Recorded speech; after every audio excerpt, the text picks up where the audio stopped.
Um, Thanks for joining, everybody. My name is Hantsche, and I'm one of the hosts today with Alannah.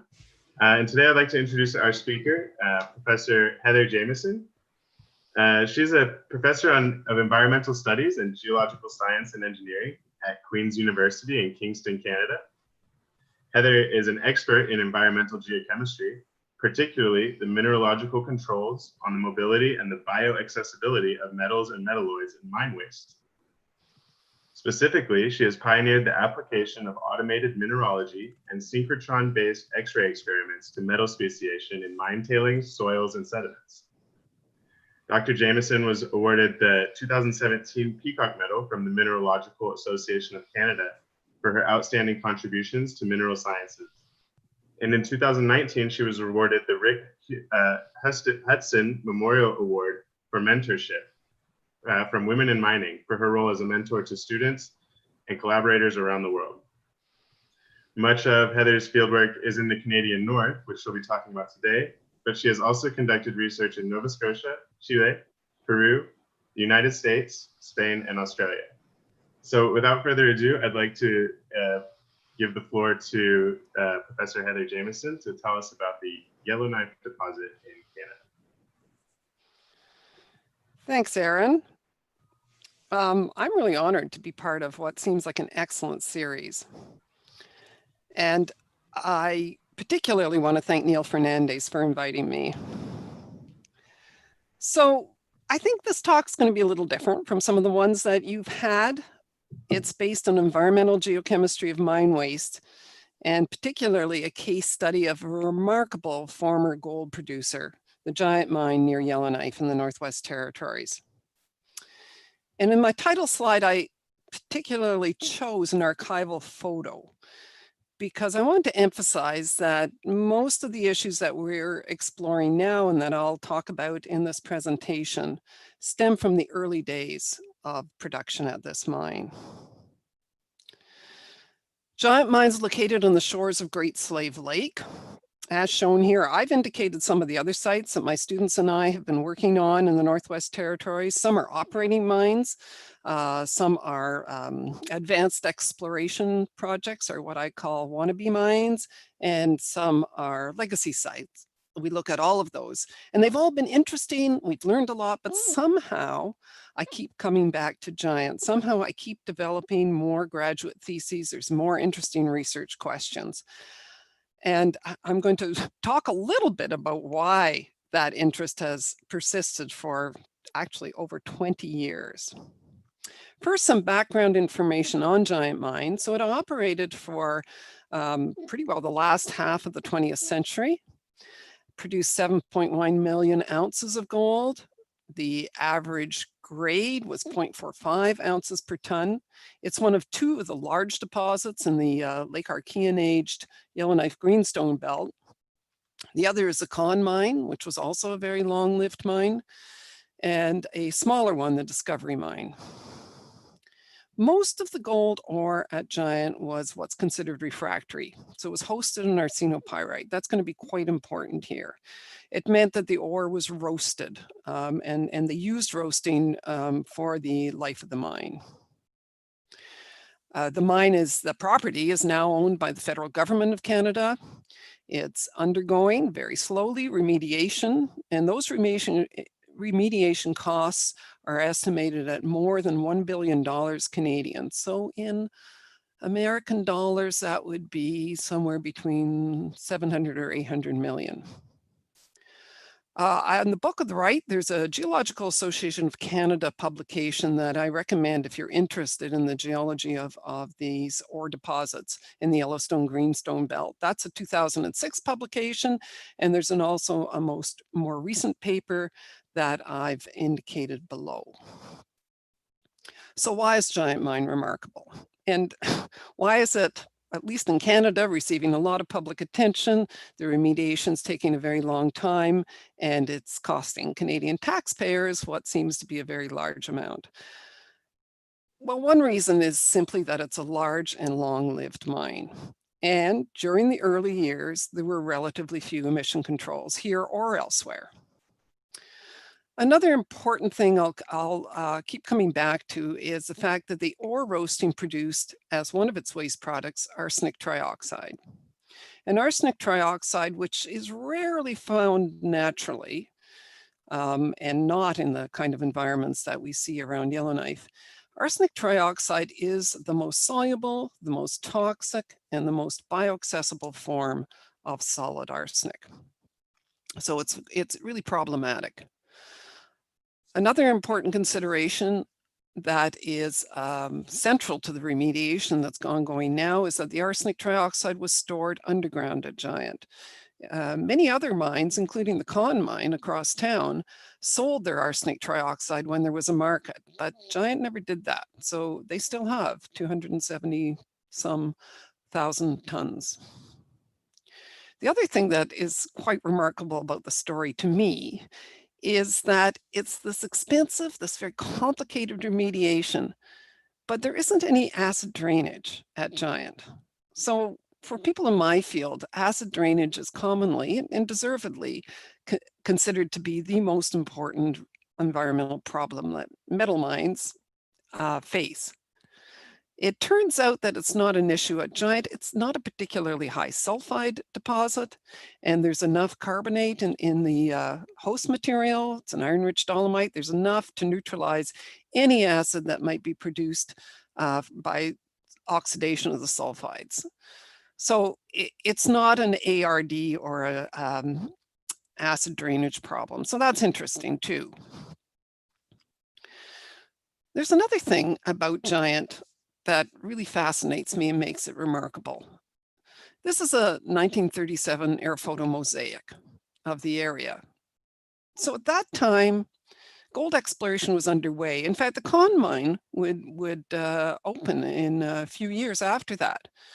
The city of Yellowknife as such did not exist. There was limited infrastructure, but other communities did. People lived there.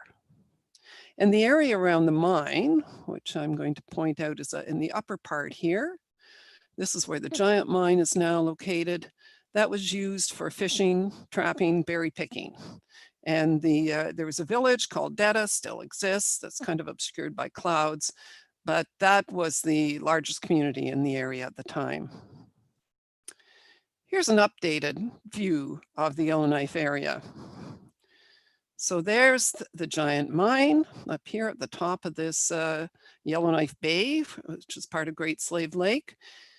For a large environmental problem, it doesn't have a really big footprint, and that's because it was dominantly an underground mine. Here's some tailings impoundments out here. There's some infrastructure down here. The roaster was located somewhere around here. Here's the city of Yellowknife. It's a small city, 20,000 people, but that's half the population of the entire Northwest Territories. Here's Detta down here, and another First Nations community, Delo, is shown up here. The Con mine is down here. And so what's remarkable to me, and I think it's captured in this slide, these two photos, is over the 70 years from that, between those two photos, so much has changed. Our relationships between industry, government, residents, communities, First Nations, other Northern residents, everything has changed and evolved so much. So in the 1930s, the people that lived there, shown here on the left, an archival photo, well, they weren't consulted. On the right, you can see a photo taken during a site tour of the Giant site in 2004. And now consultation, interaction of the community is critical. So my students and I, we don't work on the social issues, we're geochemists, but this is context, and it's really important for us to understand. I find that having the opportunity to bring students up north, and hopefully we'll be doing that soon again, expose them to the Canadian North, and help them to understand the context and learn about it more myself, is a really important part of my job. Okay, let's get back to the geochemistry. So these are the students who did all the work, right? So I'm not going to do justice to all the field work they did, all the sampling, a lot of analysis. Normally they would have done it themselves. It's hands-on work. I'm just going to high grade, so to speak, the results from their theses and their published articles to summarize our findings, the things that I think are critically important to risk assessment and remediation design.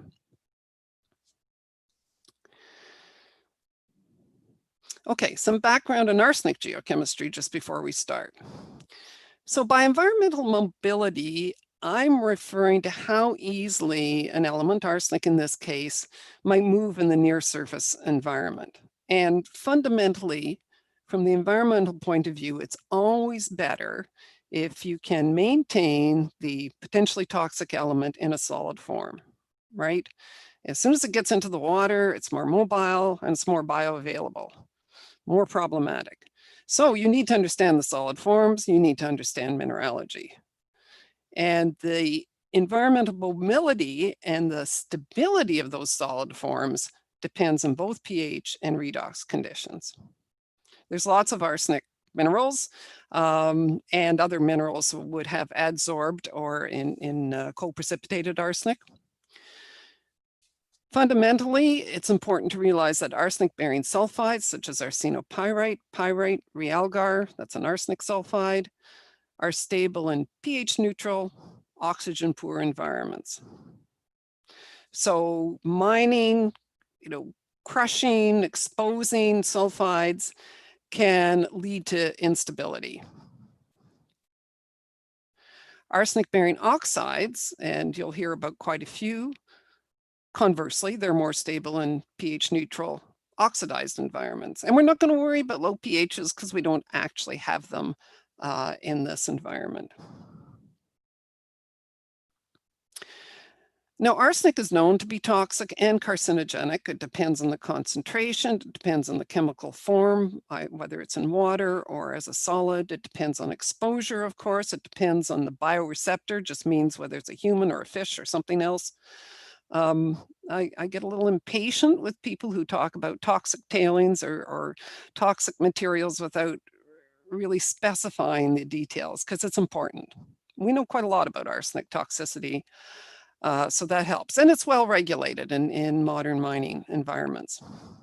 Bioaccessibility, I already referred to that term, so I need to define it. What I mean by that in this talk is solubility in human gastric fluids. So this is something we can measure in simulated human gastric fluids. And it's an important consideration for human exposure. Ingestion of contaminated soil or some other kind of material can have a negative reaction, or the material can go right through.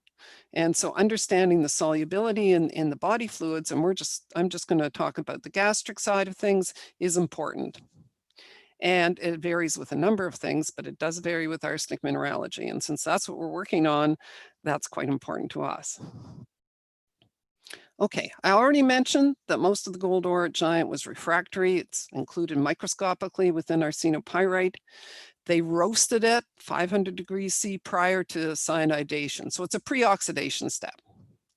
So what's important here is what that did to the arsenopyrite that was a gold host. It broke it down as follows. So the sulfur mainly oxidized and went up the stack as SO2. The iron was retained, but it became a solid. Okay, so you had these roaster-generated iron oxides. We'll talk a little bit about the mineralogy, but basically they're Fe2O forms of Fe2O3, hematite or maghemite. They do contain some minor arsenic in them. And shown below, this triangular grain you see down here, this sort of spongy concentric thing, that used to be an arsenopyrite, we believe, and it's now, I believe it's maghemite with a little bit of arsenic in it.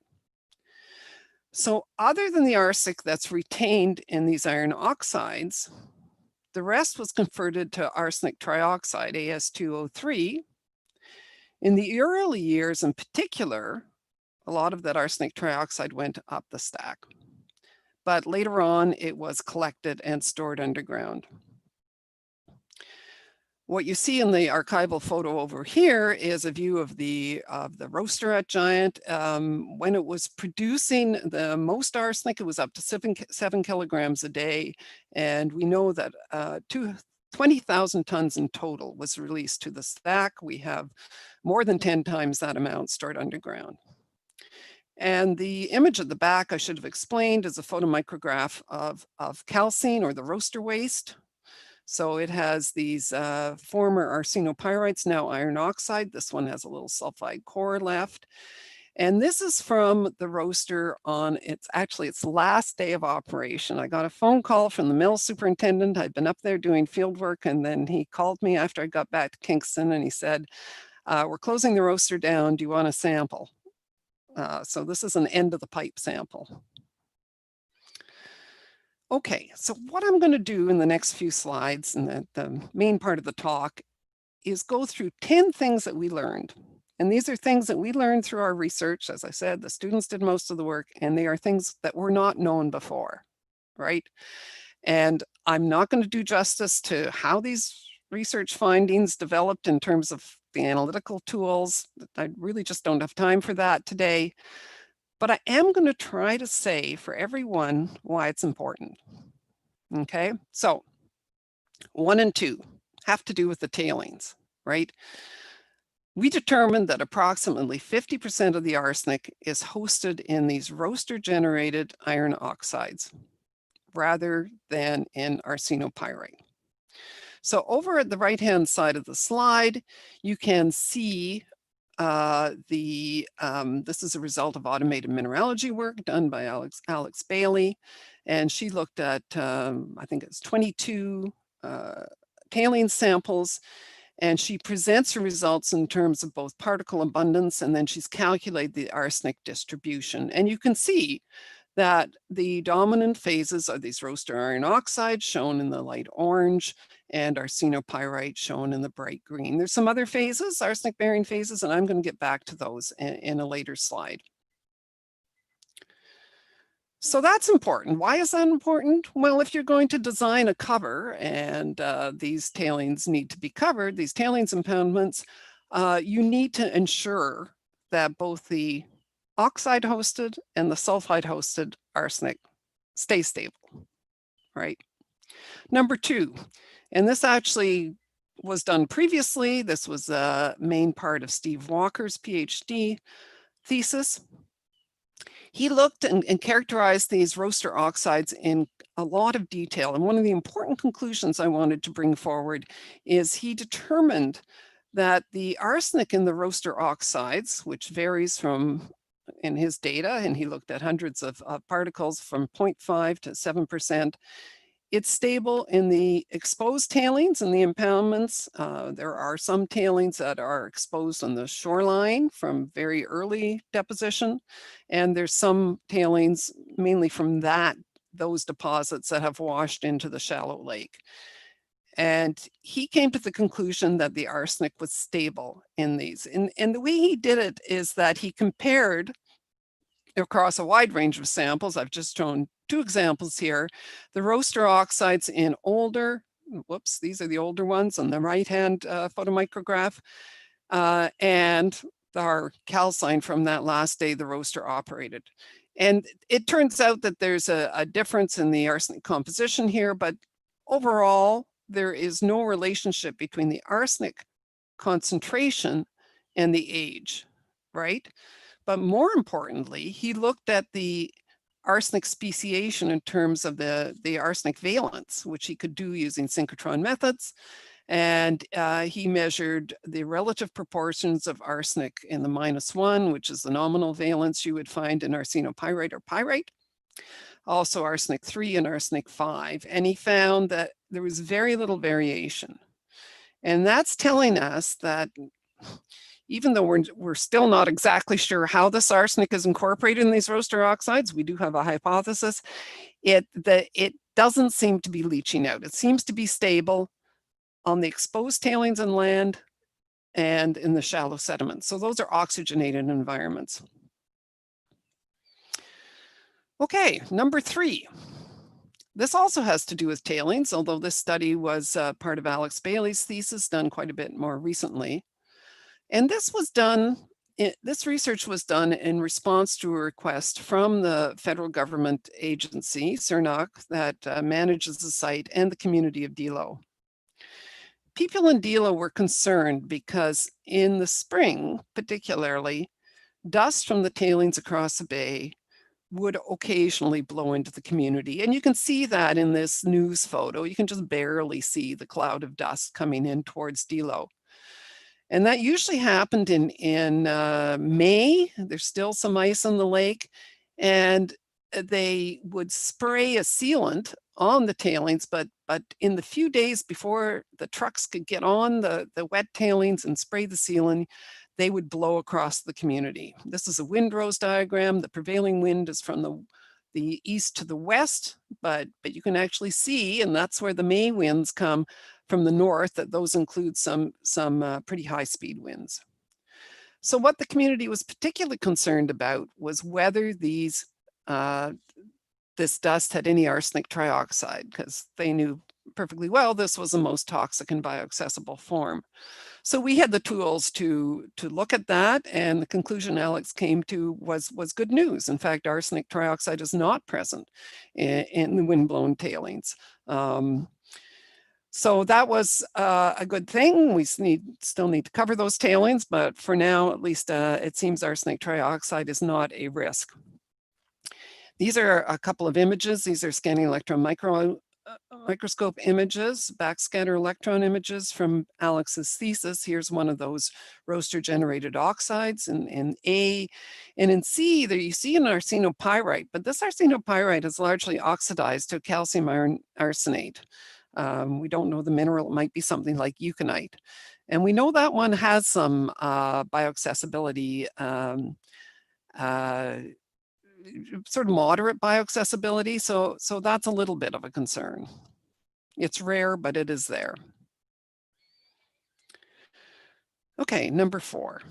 So we looked at the tailings. We looked at the tailings sediment mixture in the shallow part of Yellowknife Bay.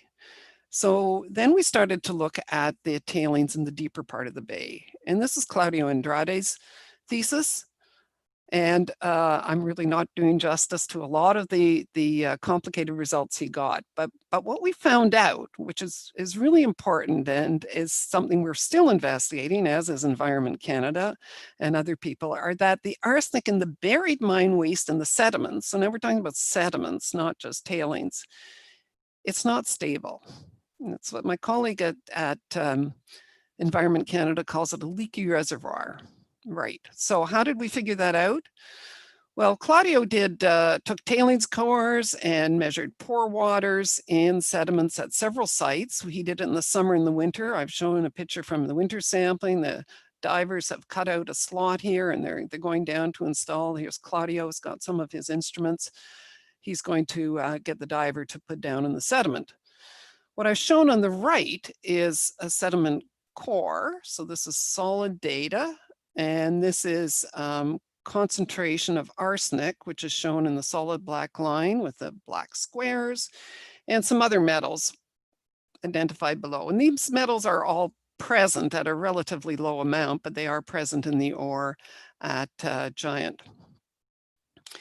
And the sediment depth is on the left-hand side. On the right-hand side, you can see the dates that we achieved from using lead-210 dating. So what you see with most of the metals is that they increase during the time of initial relatively high production mining, and then they decrease once some environmental controls are put in place, and they stay relatively low up until 2003, which is when we did our sampling. Arsenic is a somewhat different story, though. Yes, it has its peak at the same place, but which means at the same time, but it also increases both to the earlier times or deeper levels of sediment, and towards the top it drops, and then it increases substantially in the top few centimeters of sediment. So it's mobile. And Claudio's interpretation, and this is something that has been shown elsewhere where there's oxic-hosted arsenic, is that when it's buried, that oxic-hosted arsenic becomes unstable, it dissolves, he had pore water data to support this, which I'm not showing here. It migrates up towards the surface and then is recaptured at the surface in iron and manganese oxyhydroxides, and he was also able to show that. And the migration at greater depth is something we learn more about by looking at other lakes. So why is this important? Well, this is actually of ongoing concern, because what we really want to know is whether this leaky reservoir is contributing arsenic to the lake above. People are concerned about the Yellowknife Bay. It's the site of both a commercial and a recreational fishery. It's the drinking water source, recreational source. People live directly on the bay. So there's a lot of concern about the quality of water in the bay. It's not too bad for arsenic now, but what's going to happen in the long term? So there's a lot of focus on that. One of the things that Claudio pointed out in his thesis, which is important, is that these iron oxyhydroxide layer, which retains the arsenic, is vulnerable to being destabilized if a lot of organic material was put in, right? So a lot of it is this redox idea. So we have, this is oxide hosted, iron oxyhydroxides. If you added a lot of organic matter for some reason, then they may destabilize and release arsenic to the overlying water. Number 5, this is something quite different. So I mentioned that most of the arsenic trioxide is stored underground. It's still there. It's a subject of quite a bit of research. I've only done a little bit. But one of the things we found out, which wasn't known before, is with colleagues in the UK, particularly Joe Santini, we discovered a new microorganism. It's an organism that oxidizes arsenic. It oxidizes arsenic 3 to 5 in water. And we discovered it in these biofilms. So these are really amazing. So this is an underground stope, and where there's a arsenic-rich water that's trickling out of an old drill hole or sometimes a fracture, you may get these biofilms, which are quite spectacular forming. And this is my thumb sampling a biofilm. And it was in this material that Joe and her colleague Tom Osborne discovered this new microorganism. It's a fascinating process because arsenide oxidation, as shown by the equation on the slide, is actually acid generating, right? So those are hydrated forms of arsenic, arsenic 3 on the left-hand side of the equation, and a couple of arsenic 5 variants on the right. And it's an acid generating, but you don't measure low pH because there's carbonate wall rock.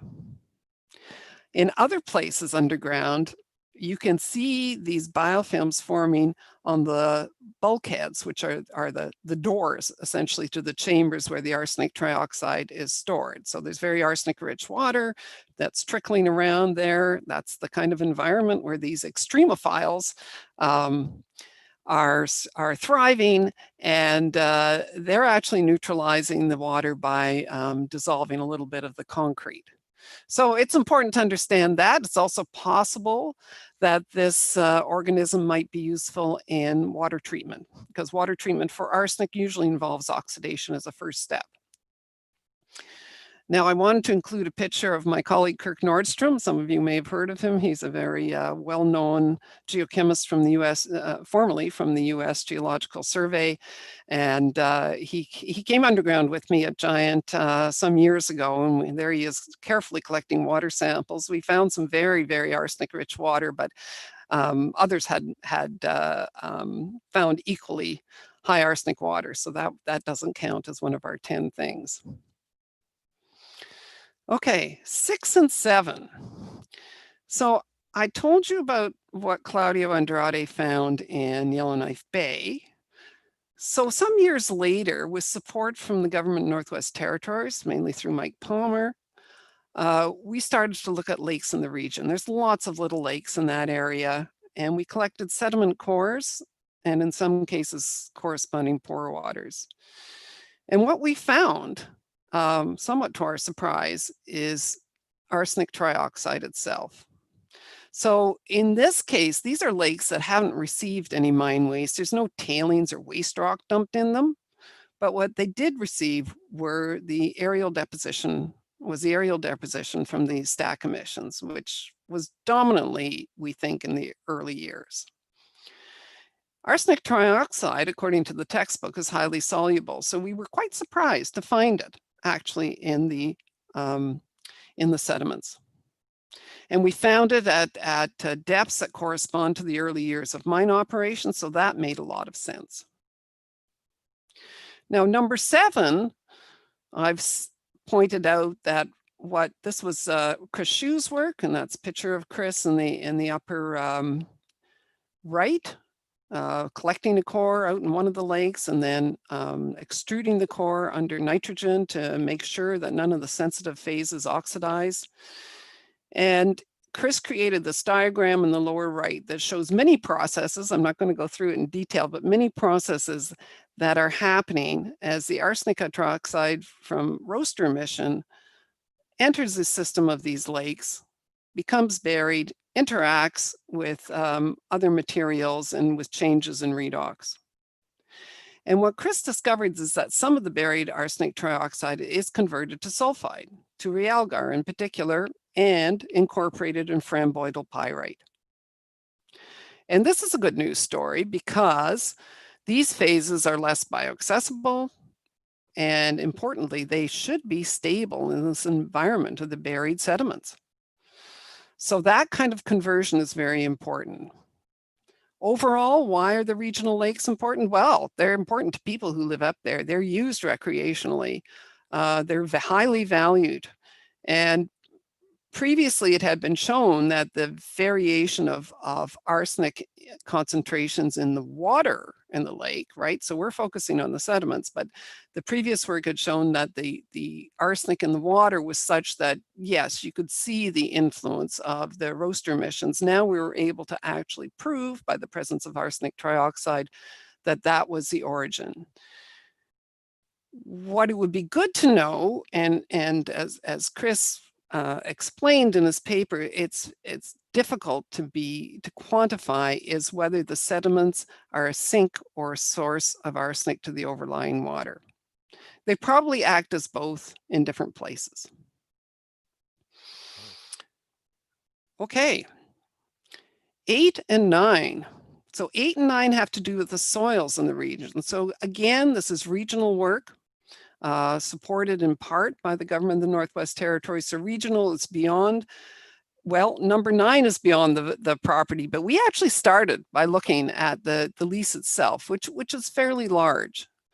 And by looking at the mine property, but in what we define as undisturbed areas. So these are areas where you don't see obvious infrastructure or pits or trenches or core or anything directly related to mining. So they're on the mine property, but they're defined as undisturbed. And we found soils that were very high in arsenic, which wasn't that surprising, but we found that arsenic trioxide was the dominant form of arsenic in these soils. So clearly it was anthropogenic. It wasn't natural. And it was both pervasive and persistent. So you can see in this photograph, this is these little soil pockets up in the high granitic gneiss hills are particularly high in arsenic, probably washed down these surfaces. This outcrop, by the way, no longer exists because they created a road and they blasted through this area. On the upper right, you see a particle under the scanning electron microscope backscatter image of arsenic trioxide. These particles, even though they're the dominant form, they're rare. They're rare, but they're easy to find and they're unambiguous. They don't look like anything else and they don't have the chemistry of anything else. So in number 9, I describe our work in the region. So these were two, this work was dominantly Laurie Rye and Mackenzie Bromstad. Kirsten Maitland and John Oliver Both did theses in the region. They collected together of them about 400 samples. And they went up to 30 kilometers away, which we thought was far enough, but maybe not. And they collected near surface for the most part, some lower, some deeper samples. This map shows those samples collected by Kirsten and John, and this is a public health layer that's defined as the top 5 centimeters. Here's the city of Yellowknife, Con Mine and Giant Mine are shown here. The volcanic rocks are outlined here. And the intervals, the concentration intervals are defined by this box and whiskers plot here.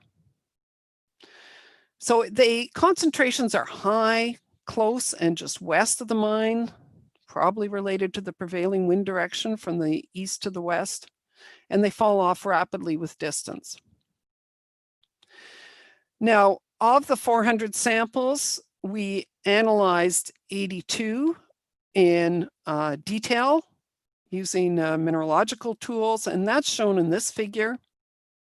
So this is arsenic concentration on the left-hand scale, and this is a distance from Giant Mine. So first of all, just looking at the concentration, you can see that the numbers are very high, close to the former mine, drop off rapidly.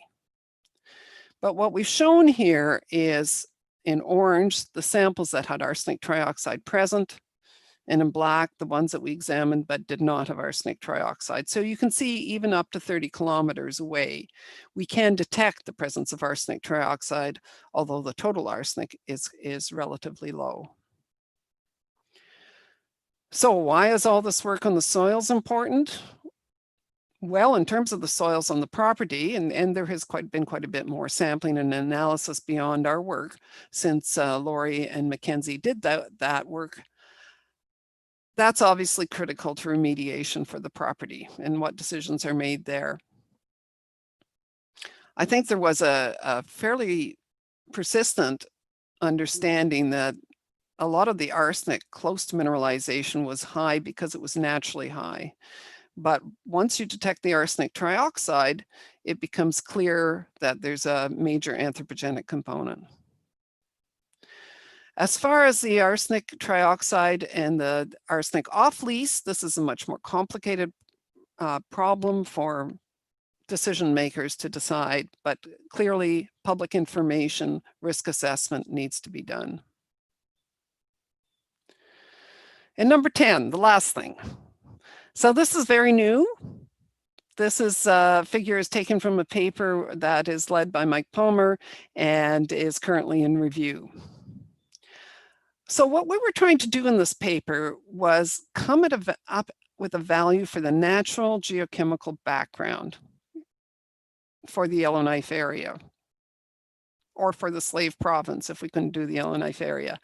And because the problem was that previously people had made decisions or come up with remediation guidelines, and the remediation guideline for residential soils in Yellowknife is at 160 milligrams per kilogram arsenic.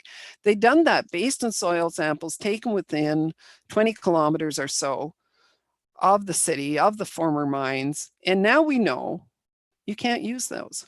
You can't use those because most of the arsenic in them is anthropogenic. They're contaminated soil. So you can't get at a natural background. It's what you need to guide a remediation figure for a remediation cleanup guideline. Fortunately, we had access to a large number of samples that had been taken by the Geological Survey of Canada, and they were in the Slave Province. There's almost 1,500 samples, and those are plotted here in this figure. There's a lot of interesting things to find out here. I'm just going to highlight that you can see zones of known gold mineralization, so they do show up as they should. This is Yellowknife down here. But overall, compared to the 400 soils taken within 30 kilometers of Yellowknife, the median value is much lower. In that case, in the previous slide, it was 120 milligrams per kilogram, and here it's somewhere between 3 and 8. So we calculated, and I'm not doing justice to some of the statistical techniques that were used, but we calculated a natural geochemical background of somewhere, and it really should be a range between 0.25 and 15 milligrams per kilogram. So that's quite different. And I think that's really important. I suggest we need to review these remediation guidelines.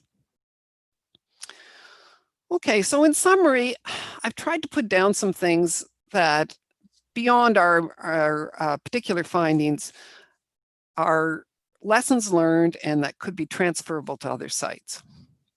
So it's clear that these large legacy mine sites may have widespread environmental impact, not necessarily, and arguably some modern mines, which of course are regulated and are using up-to-date controls, but if you think of tailings dam failures, that's a pretty widespread environmental impact. But setting that aside, large legacy sites can be quite problematic.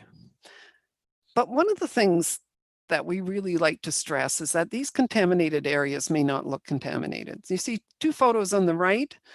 The top one is tailings at Giant. The bottom one is some very nice pillows, lavas, actually quite near the mine, but there's soil in that little soil pocket underneath the larger outcrop has the same total concentration of arsenic as do these tailings, right?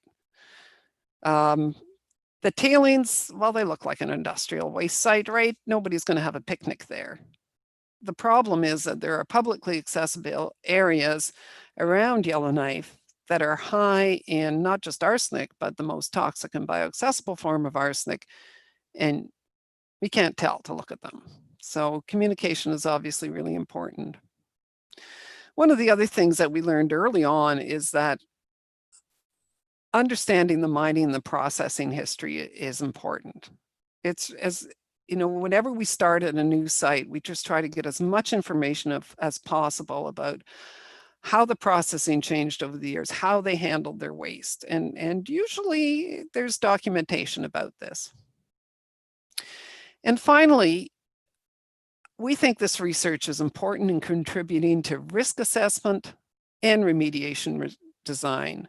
We're not in the business of doing either of those things. We're geochemists, mineralogists.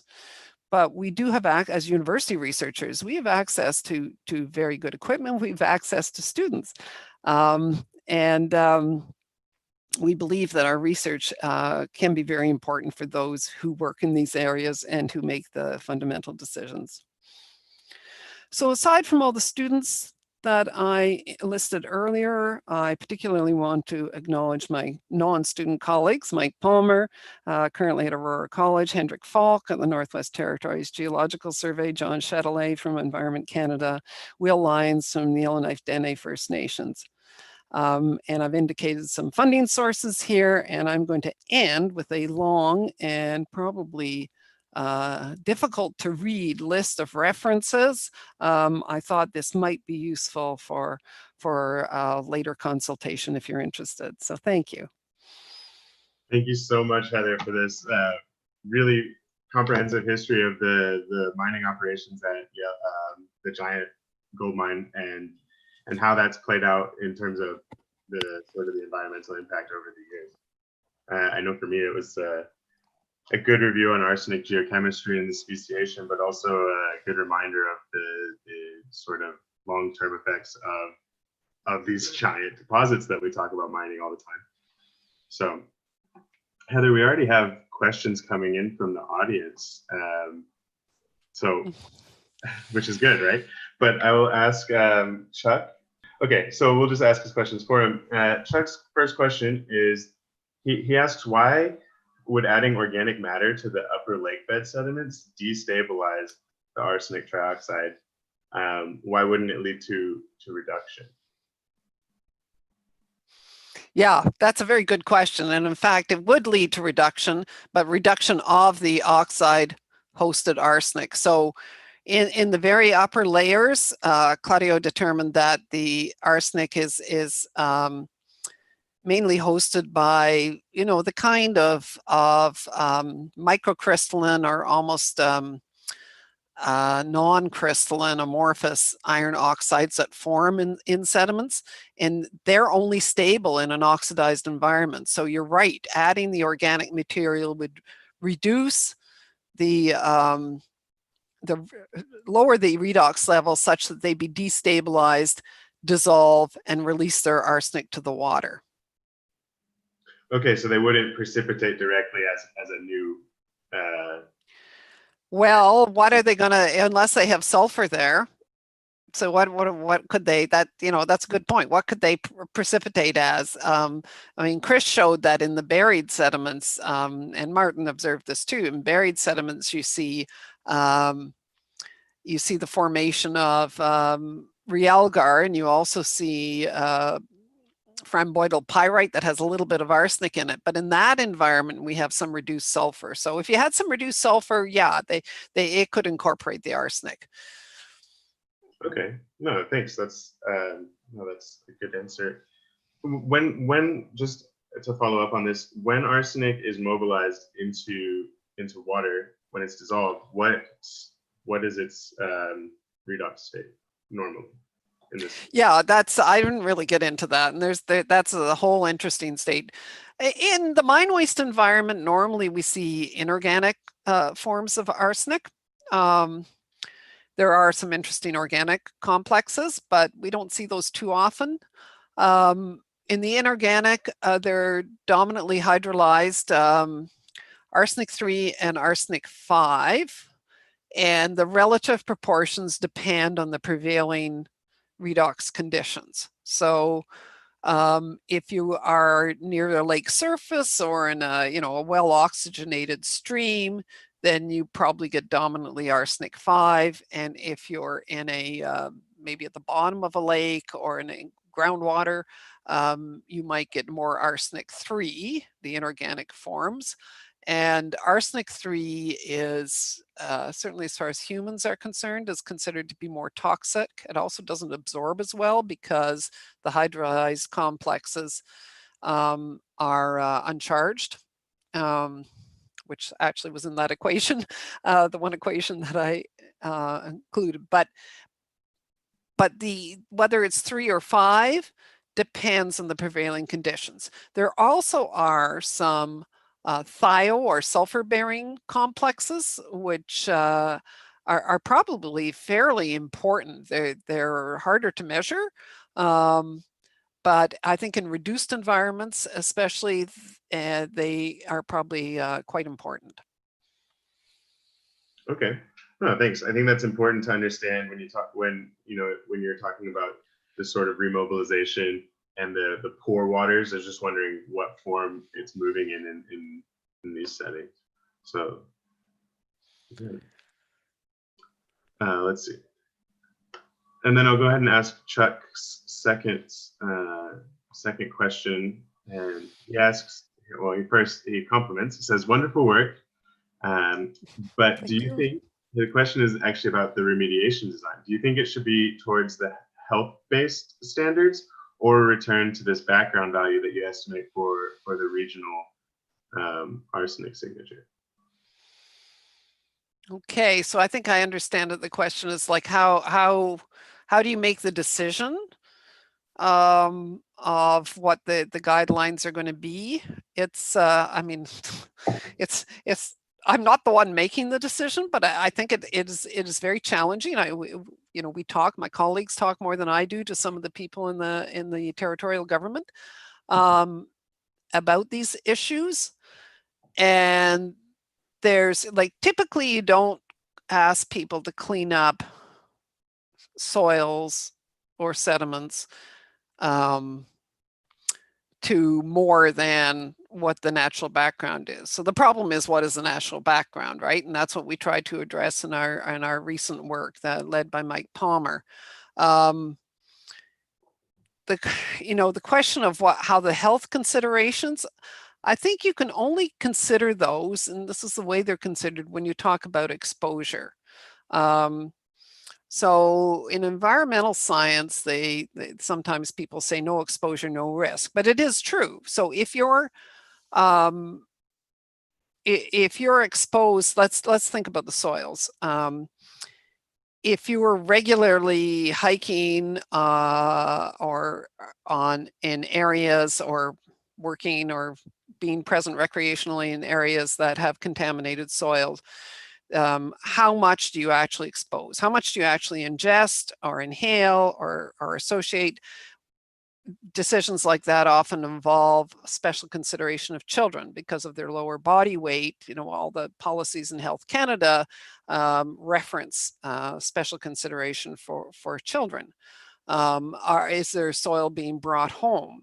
So exposure considerations like that are critical to risk assessment and therefore really important for making decisions. When it comes to the sediments, these lake sediments, you know, one of the things that Chris Hsu showed is that in the lakes he studied, some of the highest values are in the deeper sediments. Well, in terms of human health, maybe people aren't really exposed to that because they're not swimming or boating or encountering those deeply buried sediments. So those are the kind of questions that people making the decisions have to think about. And there's some bigger questions. I mean, we're talking about a region up to at least 30 kilometers. So sometimes it's, you know, cleanup per se is not necessarily possible. Communication, public advice is really critical. Yeah, I maybe have a follow-up on that, Heather. In terms of how you communicate this as a scientist to the people who actually make the policies, how does that work? How does that look like? Like, do they read your scientific publications, or does it involve you actually going there and talking to policymakers? Yeah, well, I've learned a lot over the years. And how to put this succinctly? I've learned one thing is you listen a lot, right? Okay.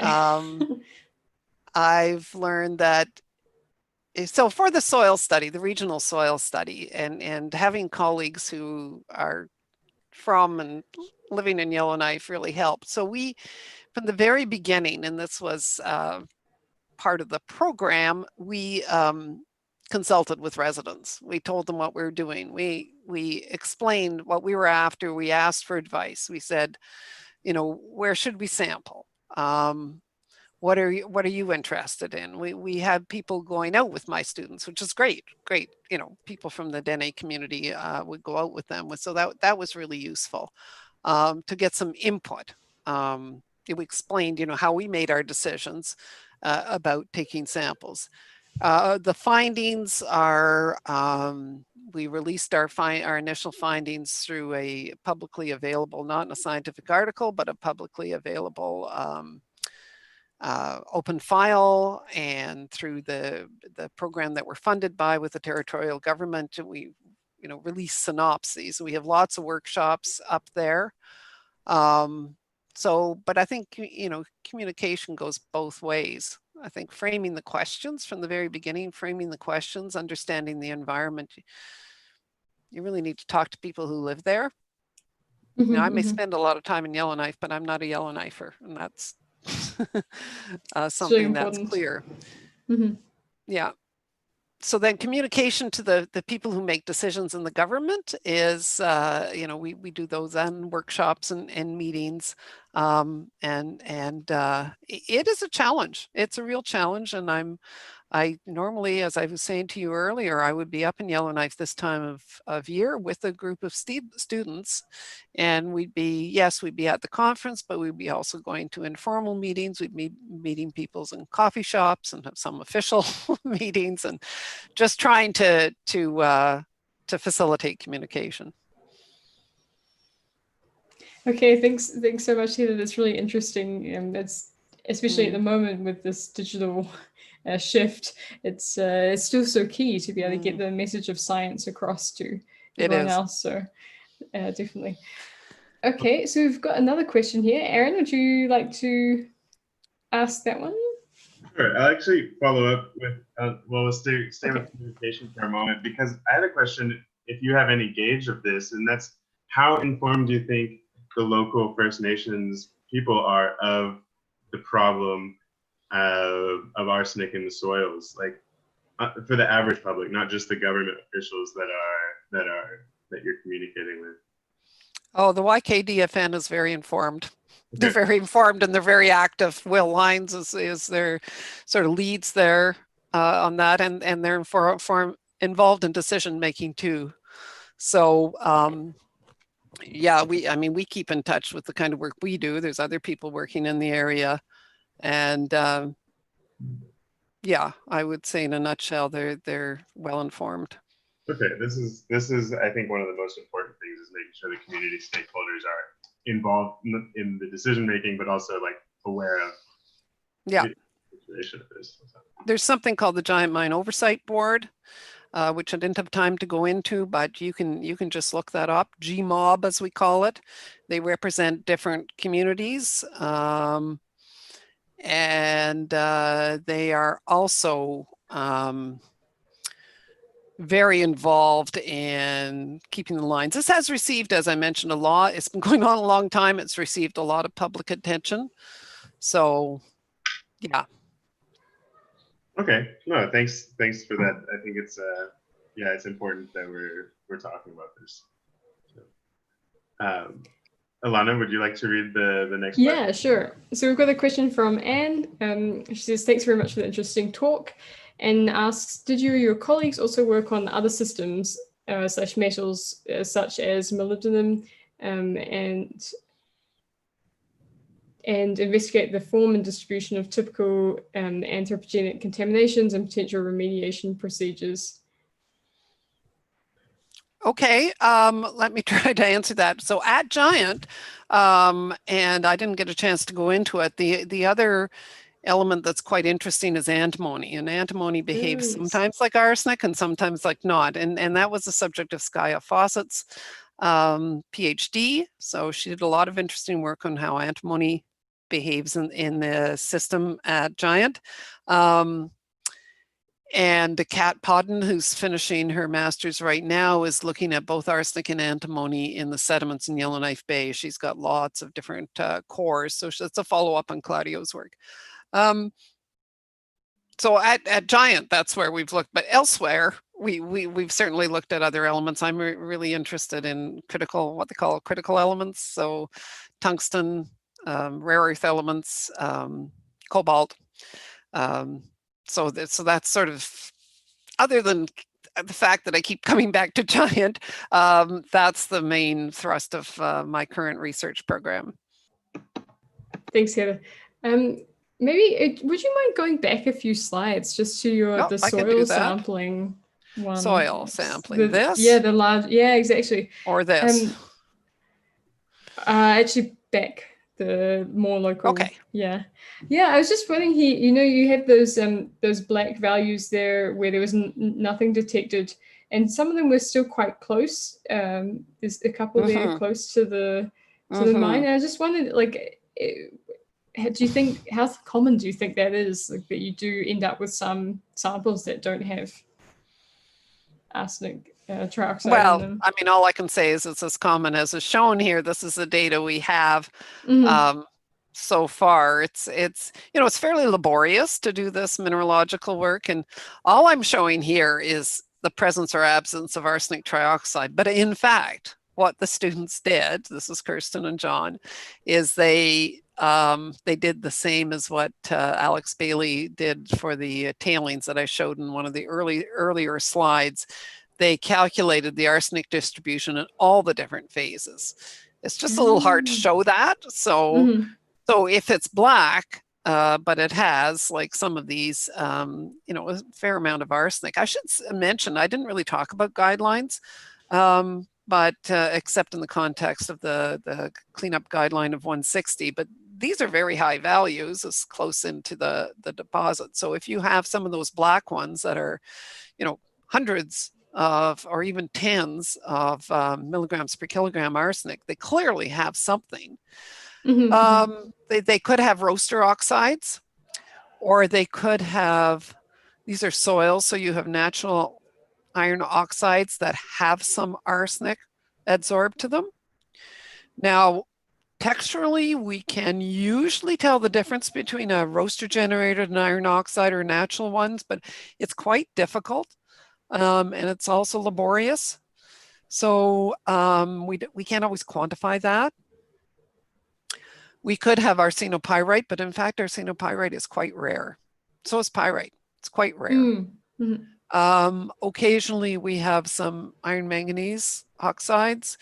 Near the Con mine, which is a few kilometers away from Giant, we sometimes see scorodite, which is an iron arsenic oxide. And the Con mine converted from roasting to pressure oxidation at a certain point. They had more free milling gold ore, which was helpful, but they also decided to shut down their roaster and convert to an autoclave, pressure oxidation processing. And their waste product that they produced from that was scorodite. So even the points that are black might include some anthropogenic arsenic. We just decided to simplify it for this diagram. Because the arsenic trioxide is really kind of the smoking gun, so to speak. It's clear to identify, and it's clearly anthropogenic, where some of these other ones, it's not so unambiguous. Yeah, thanks for explaining that a bit more. That was great. Maybe you have one more question, and then maybe we get back to Aaron. In terms of, like, you have this map with the soil, different soil samples. It seemed like there was a lot of kind of pockets of this contaminated soil. Is there like a map for like available for people in that area that they can avoid coming into contact? Yes, we have published all that data in this open file that that people can use. Which is available online. Yeah, pockets, sometimes that's maybe an artifact, you could call it, of the sampling. There were some places where we deliberately tried to do a lot of sampling to see if we could tease out some of the factors that might affect it. And sometimes we did, sometimes we didn't, but that's not really shown here. The more distal sites, well, it's kind of obvious that there's some along roads, and we Yes. had helicopter support. Terra Gold was very generous in providing that, gold company providing that support for us. So in that case, you know, some of those isolated samples. Yeah, and then there's a lake. So we have a few islands, but an absence of samples in those areas. Okay, Yeah. thanks. Aaron. I wonder if do you see any geomorphological trends, patterns that are associated with the high arsenic concentrations? Or the anthropogenic arsenic concentration? Yeah, no, I understand what your question is. I'm just trying to think of what we captured that would be described as geomorphological. So we did talk about terrain types, and the students categorized, after a lot of thinking, they created 4 kinds of environments. A lot of it had to do with whether they were up in the outcrop. So there's not, as you can see in that photograph, that's one of the highest elevation changes, and kind of looks exaggerated there to me. But this is not an you know, even a hilly area is maybe appropriate, but it's certainly not mountainous. So the categories they had were sort of outcrops, forested outcrops, and wetlands. And they were able to tease out a little bit, but statistically, it didn't show as an important factor. You know, simultaneously, we have the factors of wind direction and distance. So to try to tease those 3 apart was something we discuss it in the open file, but in our forthcoming paper. But it didn't, the geomorphology, I wouldn't say jumped out. Okay, thanks. Yeah, I was thinking just concentration, you know, like you said, in wetlands or like small basins, local restricted. Well, the small pockets of soil in these high outcrops, definitely there seems to be some highs there. And I think, I mean, earlier students had and other people had said, well, that would be quite natural if you can imagine this dust. So you have to think about soil as affected by airfall. So if you can imagine the dust falling on some of those bare outcrops, and then with precipitation or snow melt being washed down into the little fissures between, that makes a lot of sense. Yeah. Actually, what you just said brings, if I continue, Alannah, it brings actually me directly to another question I have, and that's this idea of airfall from the roasting that happened in the past, which deposited this arsenic trioxide. But what prevents modern dust from these tailings from carrying the arsenic trioxide? So why didn't we find arsenic trioxide in the tailings? In the modern dust. I think it's a question of stratigraphy. Okay. So the tailings near the top were deposited most recently, and by the time those were deposited at that stage of the life of the mine, they were capturing the arsenic trioxide and storing it underground. I didn't mention though, and I maybe should have right at the beginning, that they did co-deposit the calcine in the flotation tailings. Well, I don't know, maybe it's a detail, but that's why we see the roaster oxides in there. Some other operations might have separated the calcine, but they never did it that way. But yeah, the arsenic trioxide, we're looking at, especially in Northwest Pond, where that large tailings impoundment, we're looking at tailings from the 1990s, and by then they would be pretty well capturing everything, and various kinds of scrubbers, and they had a electrostatic precipitator, and the arsenic trioxide was not being released in the high quantities that it had been earlier. Okay, no, that's cool that you can see that even in like the surface stratigraphy there. Yep. And maybe just have another question there in terms of like what people are doing now. Is there a cleanup for these pockets of contaminated soil around, and like what is going on at the moment in that area? Well, as I say, the federal government is managing it, and they have done some.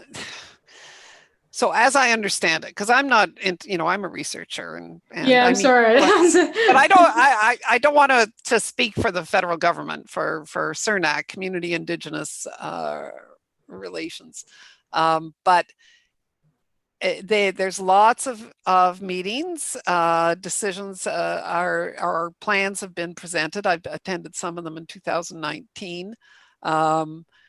To move forward, and this would be true for any operation, they needed a water license. You need a water license from the regulator in the Northwest Territories, many jurisdictions, and that was because of the complication.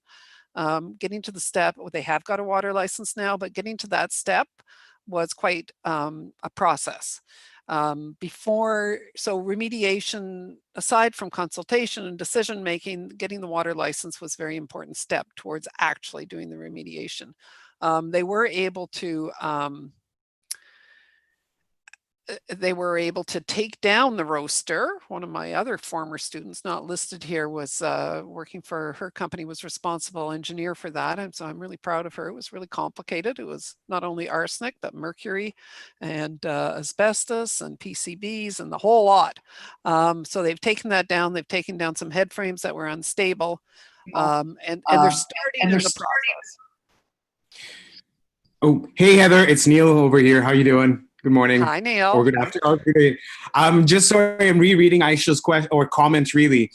And I think what he was trying to say at the beginning, and I kind of misread, was it would be really interesting to understand the chemical relationship and in the treatment of precious metals using carbon in situ leaching and high pressure leaching, and what would be their environmental stability as related to this. Sorry, I kind of misread at the beginning. It's not just a comp. That brings an important point. When this is some years ago, I remember being at a conference a session that Bob Seal from the USGS was having on geoenvironmental ore deposit models. And one of the things about gold, and I think this is related to that question or comment, is that in comparison to some other metals, there's often more processing done on site, whether it be roasting, which of course is still used, if they're doing a pre-oxidation and cyanidation, and rather than doing creating a concentrate and sending it off to a smelter or a hydrometallurgical plant or something else. So when those of us who are in the mine waste field, gold has some special, the environmental signature of a gold mine site is often related to the nature of the processing, and those others that are brought up are really critical by biogenic processes that are brought up, and to the site in particular, because the environmental impact of that site may be strongly influenced by the processing in the way that might not be the case for, say, base metals. Thanks, Neil and Heather for that. For me, who's not so experienced in the environmental geochemistry and this sort of leaching, this carbon in situ leaching, can you say just something about this, or and the HP leaching? This is not stuff. Oh, I'm not very knowledgeable either. So sorry, I don't think I could really respond to those specific questions about different processes. That I have to do some research. But try again. I didn't quite hear that, but I'm not that familiar with those particularly types of processing, so I couldn't speak with any expertise on their environmental impact. For myself, I just want to clarify that these are gold liberation processes that we're talking about. Well, yes, says Neil. Yeah. We're just reading the chat. Okay. Yeah, no, I'm sure. I think he's right. Yeah, yeah. But one of the other thing is accidental releases aside, there's the technological advances, the public attention, the regulatory environment. Things have changed a lot, and therefore modern mines are pretty carefully scrutinized and have access to emission control measures. It doesn't mean they're perfect, but it's quite different. I mean, my father was a mining engineer, and I can, a mine manager, and not in gold. Well, yeah, I guess he worked in gold for a while, but I can sort of remember somewhat vaguely the evolution of some of mine impact concerns, and there was a time where safety of the worker was hugely important, and appropriately so. I think safety of the workers on site took up a lot of attention in the mining industry. And so, now we for decades, we really look at environmental impact and community relations and things like that. Yeah, I mean, I think this is important too. Mine safety is very important on a different time scale than sort of environmental protections that we need to be concerned about. I have one more question that is it's a big jump, but it goes back to one of the 10 things we learned. And it's actually about the newly discovered microorganism that's oxidized arsenic. My understanding is it operates in a somewhat similar way as this ferrobacteria that's oxidizing iron in acid systems, in the sense of the reaction that you showed and what it's doing.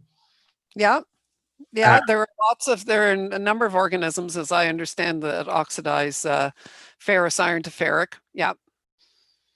And so, my question was, is this the only place that sort of arsenic-eating bacteria have I say arsenic-eating, but these bacteria have been observed, or is there something special about them growing here where the water is actually neutralized by the carbonate host rocks compared to acidic environments? So I'm no microbiologist. I lean very heavily on my colleagues here. But Jo Santini, who did this work, she discovered one that was previous to this in Australia, and it was it operated optimally in warmer temperatures, right? So I didn't get into it here, but this is actually what was the word she taught me? Psychophilic. It's a cold-loving organism, and it's according to her experiments, this organism that we discovered at Giant is happiest at about 6 degrees, which is actually the temperature underground. That wasn't really your question though, but are there others? Yes. And what the microbiologists tell me is some of these organisms are opportunists. So they will oxidize something, right? They may prefer to oxidize one element over another, but this is the way they get their energy in their life cycle. So they may, there's manganese, there's iron, there's sulfur, there's sulfur oxidants. So some organisms are opportunists and will oxidize, they may do better in one than another, but they will oxidize more than one element. Okay, cool. No, I think that's, I think you might be the first person to say microorganisms deposits help. So I just felt like we should. Oh, wow. I think I've heard they're quite important in forming ore deposits too, but arsenic eating, now that's interesting you mentioned that, because when I originally mentioned this discovery at a Yellowknife meeting, a columnist in the local newspaper, it's actually a retired prospector and a really quite a fun writer. So he said that I was going to talk about arsenic eating organisms and they were going to eat up all the arsenic underground at Giant and solve all the problems. So I wish, but no, it doesn't work that way. They just transform it from one form to another. Sure, it's eating the electrons, if you want to call it that. Right. Eating is a strong word. I'm clearly not a biologist. Me either. Okay, if anyone has any final questions, maybe write them in the chat now. And otherwise, I'd finish up with one for you, Heather, on what is the next step for you in terms of research? Are you still working in this area, or you mentioned some other projects elsewhere? Yeah, I'm really interested in the critical metals and what we don't know about. There's a lot of interest in more mining or new mines around some of these elements. Not absolutely clear what we're going to need. We obviously don't produce some of these elements like rare earths and cobalt in the tonnages that we produce iron and copper, and it's quite a different commodity than gold. But the difficulty is, and I remember talking to regulators about this, is we don't know very much about them. And the one area we don't know about is toxicity. And a lot of people in the toxicological work are working hard on that, and that's really important. But we also don't know about the environmental mobility. So some of us, I have some colleagues at the University of Exeter in England, Canmore School of Mines, and colleagues in the Geological Survey of Canada. I'm working with Mike Parsons in Cobalt, Ontario. I'm working with the Northwest Territories Geological Survey in Nechalacho and in Cantung, so former tungsten producer, trying to understand, well, under what conditions do these elements get leached into the water, and how mobile are they? So the toxicologists can try to find the answer of how much is too much, but we can try to find out some of the answer of how they behave geochemically. So that's interesting to me. I still have, as I said, one student working at Giant on sediments. There's a community-based project that Mike Palmer and some others of us are involved with, looking at garden soil in Yellowknife. So I've got a small part to play in that, to try to figure out if there is arsenic in these soils, what form it is from people's gardens. Okay, thanks so much. That was really interesting. Oh, just a quick comment. John Thompson says apologies. Messed up my time zones. He'll be watching it. Well, I thought as of yesterday, I thought it was at noon. So good thing you guys corrected me. Yeah, I was convinced. I was all set to be ready, but I missed it. Thanks. Well, it was recorded, so that's fine. Yeah, Thanks, I'll watch it thanks, later. John. No worries. Yeah, But just to add a quick comment, just fascinating topic, and I really appreciate the interest in the critical minerals space, because there's so much we don't know about those, the distribution, where they're concentrated, which deposit type, all those things we don't know, let alone the toxicology and how they're going to behave if we start mining lots and lots of them. So super interesting space. Oh, thanks for your support. I'm pretty excited about it too, and there's some good people involved. Absolutely. Yeah, I know the Camborne crew quite well, Francis Cooper and so on. Yeah. Yeah, Francis and Karen Hudson Edwards is close colleague. Yeah, if it wasn't for COVID, I was over there actually working with them in March and had to come home early, so that was a bit sad. Yeah, you'll get back. Yep. great. So thank you very much, Heather, for joining us and teaching us, well, sharing the work that you and your research team have been doing at the giant deposit in Yellowknife. I'd like to thank also our participants today who joined us. Sure is. Yeah, thanks so much, Heather. And thanks, Aaron. And see everyone next week.